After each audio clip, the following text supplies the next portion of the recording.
देखिए अभी बहुत सारे ऐसे पन्ने हैं खुलेंगे, जैसे सीरियल 1 आता है, सीरियल 2 है। आज तक हमारा सीरियल 1 था, अभी दूसरा सीरियल वो लोगों को पता नहीं था। किताब के पन्ने खाली थे, उन्हें लिखा नहीं गया था। अब लिखना शुरू कर दिए हैं। जो जो चीज़ें जिस तर्ज पे ठीक हो सकती है उस तर्ज पे उसको ठीक करेंगे। देखिए मैं एक चीज़ आपको बताना चाहूँगा, टेक्नोलॉजी जो है रोज़ बरोज़ उसमें कुछ ना कुछ नया होता है। अगर आप नया नहीं करेंगे तो आपको बेहतर कुछ नहीं दिखेगा। पुरानी गाड़ी आप चला नहीं सकते क्योंकि पुराने दौर में भी बसेस थी, लेकिन आज वाली बसेस में थोड़ा फील अलग आ रहा है। पुरानी गाड़ी महिंद्रा की अलग थी, लेकिन आज वाली महिंद्रा थोड़ी सी अलग है ना। तो उसमें थोड़ा सा एडिशन करना पड़ता है। और कुछ चीजें जी उस वक्त वही जरूरत थी, और आज अगर इस चीज की जरूरत है तो इसमें आपको देखिएगा कुछ नया बहुत नहीं महाराज साहब, मगर अस्पताल में डॉक्टर तो है ही नहीं, स्कूल में मास्टर है ही नहीं, बिजली यहाँ पे है ही नहीं। यही 3 मुद्दे लेके लोगों ने आपको वोट दिया। तो मलिक साहब मुझे बताओ, आप तो क्रैश बैरियर उखाड़ रहे हैं, आप तो वो लोरी अड्डा वालों के खिलाफ गाली गलौज ये वो तमाम तर चीजें। माफिया माफिया अगर आप देखेंगे, अब माफिया की रोकने की शुरुआत हो चुकी है। क्रश बैरियर जो नहीं लगा रहा था वो भी माफिया है, क्योंकि जो कानून में रहकर कानून का उल्लंघन करता है उसे मैं माफिया कहता हूँ। और जो कानून को अच्छे से जानता है और उसे तोड़कर जो है मरोड़ कर फिर वहां से निकल जाता है, उस माफिया को भी ठीक करूंगा। जब माफिया ठीक होगा तो जमीनी सतह पर काम अच्छा होगा। क्रैश बैरियर को तोड़ना, क्योंकि वही लोग जो है मेरे स्कूल को बेहतर नहीं बनाते हैं। जो ठेकेदार लोग हैं उनको बताया कुछ जाता है, किया कुछ जाता है, और उनके साथ मिलावस ब्यूरोक्रेट होता है। और वो ब्यूरोक्रेट जब अपनी तानाशाही पे आता है, उसको पता है जब इन्होंने मुझे किसी ने सड़क पे नहीं पूछा, जब मुझे किसी ने स्कूल की बिल्डिंग बनाते हुए मुझे सवाल नहीं किया, तो ये लोग तो गए गुजरे हैं, इनकी वकालत कौन करेगा। अब नए तर्ज पे सियासत होगी, उन लोगों को हमने दफन कर दिया है। एक नए उरूज पे सियासत आपको दिखेगी, माफिया को रोक कर आपके स्कूल आपको बेहतर महराज करके देगा। और नए तर्ज पे देखिए, हमें अब 1-2 कमरों की जरूरत नहीं है। अब गवर्नमेंट मिडिल स्कूल जो है बेहतर इंफ्रास्ट्रक्चर आपको दिखेंगे, क्योंकि उस तर्ज पे काम करना बड़ा इंपॉर्टेंट रहेगा। वक्त लगेगा, साल लगे, 2 साल लगे। देखिए दिल्ली के अंदर हमने 5 साल के अंदर एजुकेशन सिस्टम को बदल दिया, लेकिन जम्मू कश्मीर में उमर अब्दुल्ला साहब की सरकार है, हम अलायंस का हिस्सा है, मैं एक आदमी हूँ। मैं अपनी पूरी ताकत से एजुकेशन के सिस्टम पे बात रखूंगा। जब बजट आएगा, असेंबली का सेशन होगा और महराज की बात में वो आवाज होगी, और एजुकेशन को बेहतर करने के लिए बजट में वहां से निकालने की कोशिश करूंगा। और अगर उनके जहन में ये बात बैठेगी तो दिल्ली के तर्ज पे यहाँ के स्कूल भी आपको दिखेंगे, यहाँ के एजुकेशन का मयार भी बदल जाएगा, यहाँ पे डॉक्टर्स हेल्थ का सिस्टम भी आपको बदलता हुआ दिखेगा। देखिए मेरे पास इस वक्त क्या है, मेरे पास इस वक्त एक बनी बनाई हुई चीज है, उसमें जो लोग हैं मैं उनकी तैनाती कर रहा हूं। पहले तो ये चीजें भी थी, वो लोग तैनात भी थे लेकिन बैठते नहीं थे। अब फिलहाल मैं उस पर वर्क कर रहा हूं, जो पैसा जिसका ले रहा है उसे वो काम याद दिला रहा हूं। और फिलहाल तो मैं ये रेगुलेटरी तो दिखे आप लोगों को, फिर जो है वो चीजें भी आपको डिलीवर देखने को मिलेंगी जो उनसे करवाने के लिए उन लोगों को पोस्टेड किया गया है। बहुत सारी चीजें जो है नई होंगी और बड़े पैमाने पे होंगी, और बहुत तर्ज पे कुछ लोगों को लगता है महराज बोलता है, मैं बहुत बार बोल चुका हूं, हमारे सब्र का पैमाना ना भरे। मैंने एक चेतावनी दी है डिस्ट्रिक्ट एडमिनिस्ट्रेशन को, हम नए तर्ज पे भी प्रोटेस्ट इनको दिखाएंगे।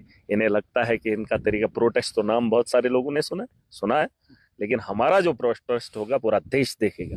और ये मैं आज इस वक्त बोल रहा हूँ, 2 दिनों की बात है ना, 2 दिन है, आज कितनी तारीख है, 5 है, 6, 7 और 8, 7 और 8 में हमने बताया, 7 और 8 को हमारा तरीका अलग होगा प्रोटेस्ट का, जिसे देश मजबूर होकर जानना चाहेगा कि ये कौन शख्स है और किस तर्ज पे प्रोटेस्ट कर रहा है। और इनको मैं इनकी औकात याद दिलाऊंगा और इनको पूरा नंगा नाच नचाऊंगा। ये मेरी आवाम के साथ खिलवाड़ करेंगे, माफिया को खुलेआम छूट देंगे, और इन्हें लगता है हम कानून के कटघरे में बैठकर कानून का खिलवाड़ करेंगे। और मैंने आज ऐलान कर दिया है 2 जगह पे, शायद आप भी इजलास में थे, मैंने कहा कि कानून से एक आम आदमी डरता था, कोर्ट कचहरियों के चक्कर आम आदमी नहीं काटना चाहता था, वकील की फीस नहीं भर सकता था।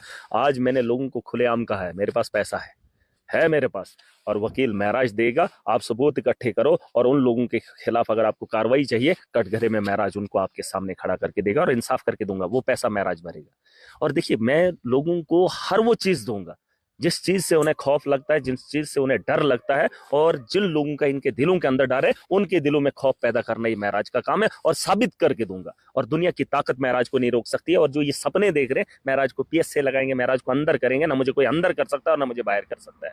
महराज अपनी बेबाकी की वजह से माना जाता है, मैं अपनी ईमानदारी से माना जाता हूं, और अपनी ईमानदारी के दम पर इन लोगों को चोरी करने से रोक रहा हूं।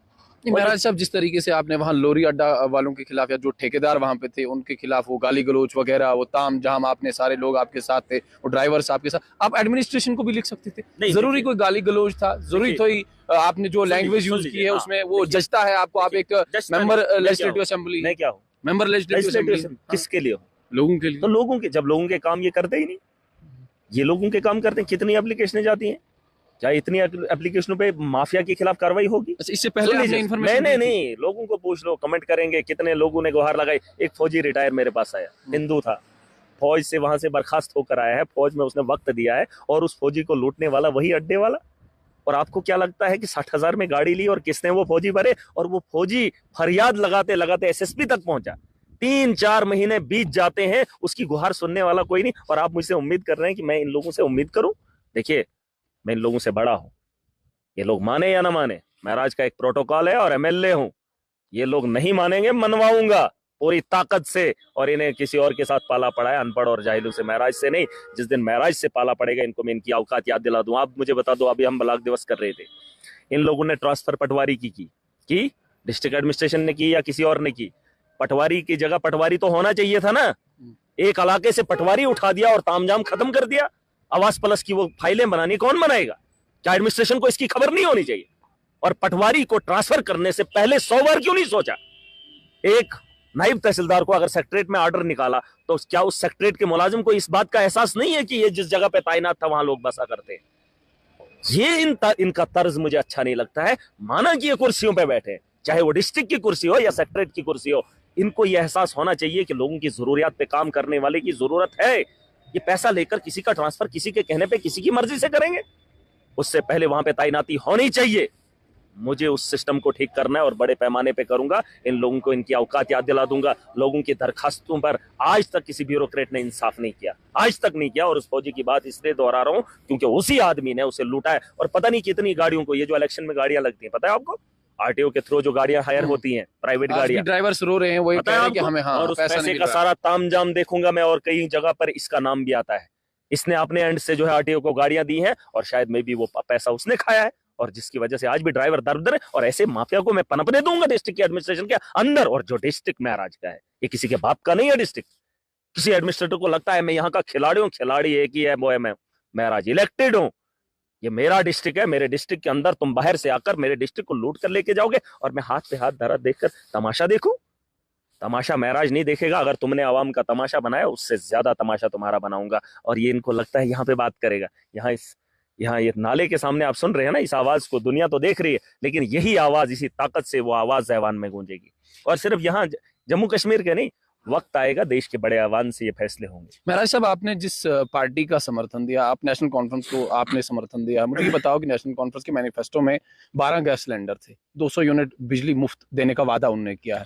तो अगर ये तमाम चीजें नेशनल कॉन्फ्रेंस नहीं दे पाएगी, तो क्या इसी मजबूती के साथ, इसी दमखम के साथ आप वहां? हाँ, ये तो लोगों के साथ किया हुआ वादा है, हम याद दिलाएंगे, क्यों नहीं? हम सरकार का हिस्सा है और हम बताएंगे। सरकार, अगर मैं उसका समर्थन कर रहा हूँ इसी वजह से, लोगों के साथ किए गए वादे हैं, 12 सिलेंडर, उसके बाद 200 यूनिट बिजली फ्री, लोगों की जरूरत की चीजें। उन्होंने बताया कि आप मीटर लगाना पड़ेगा। सुन लीजिए, नहीं मीटर लगाएं या ना लगाएं, 200 यूनिट, वो तो उस पर बात करेंगे, वो तो उससे हम बात करेंगे, हम बात करेंगे। और जो चीजें होंगी उस पर वर्कआउट होगा। और मारे से उन्होंने कहा कि वो लागू करेंगे, करना पड़ेगा भाई साहब। 200 यूनिट आम आदमी नहीं जलाता है, बीपीएल कैटेगरी के तर्ज पे फिलहाल 200 यूनिट फ्री कर, मुझे लगता है उन लोगों को फ्री देना चाहिए। जब दिल्ली जैसी राजधानी के अंदर वहां के लोगों को जीरो बिजली का बिल आ रहा है, इतनी बड़े बड़े फ्लैट हैं, उन लोगों को अगर बिजली का बिल जीरो आता है, तो हमारे लोगों के यहाँ तो पहाड़ी इलाकों में सबका जीरो होना चाहिए, चाहे अमीर है या गरीब है, ये हमारा हक है। और वैसे भी बिजली अगर मीटर लगे या ना लगे, बिजली तो फ्री होना हमारा बनता है, हक बनता है। और महराज इसकी लड़ाई लड़ेगा।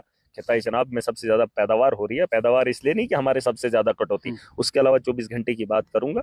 आप देखिए, सरकार बनी है, सरकार लोगों के मफाद के लिए बनी है, वोट लोगों ने अपनी बेहतरी के लिए दिया है, और उसका हिस्सा एक महराज भी है। और महराज इन्हें याद दिलाएगा, पूरी ताकत से ऐवान में गूंजेगी आवाज, मजलूम की आवाज ऐवान में गूंजेगी, और पूरी ताकत से आप देखेंगे।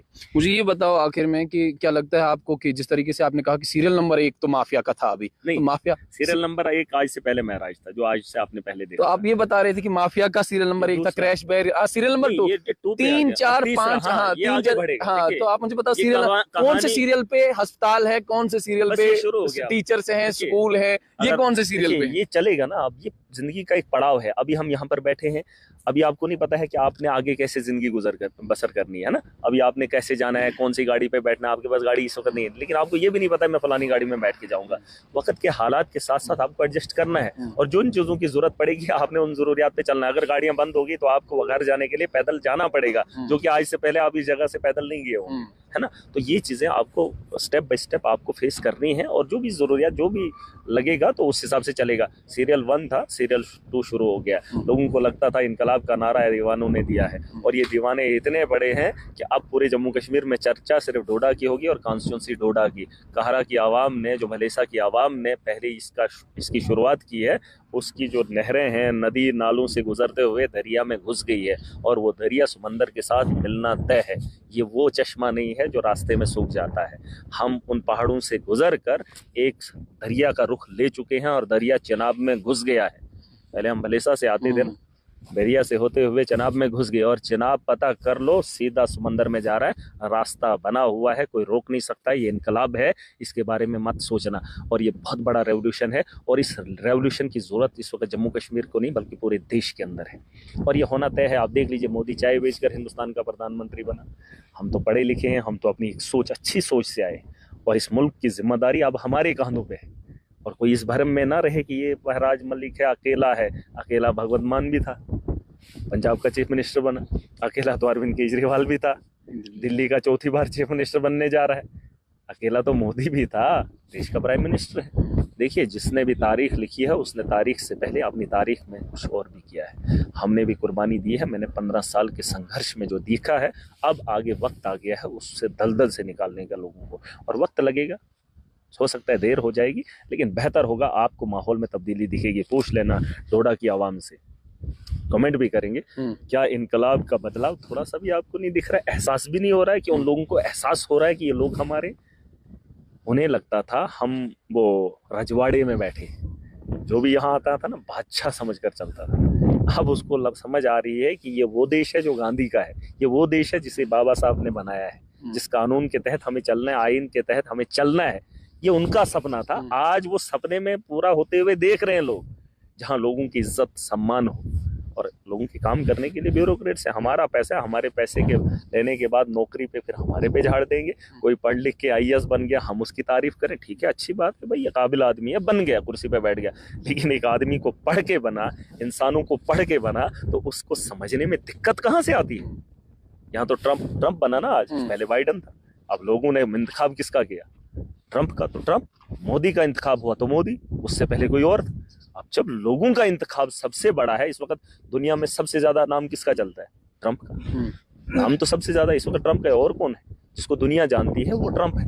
यही बात है, पॉलिटिशियन का रुतबा दुनिया के अंदर सबसे बड़ा है, और ये लोग मानेंगे कि हमारे ऊपर कोई है ही नहीं।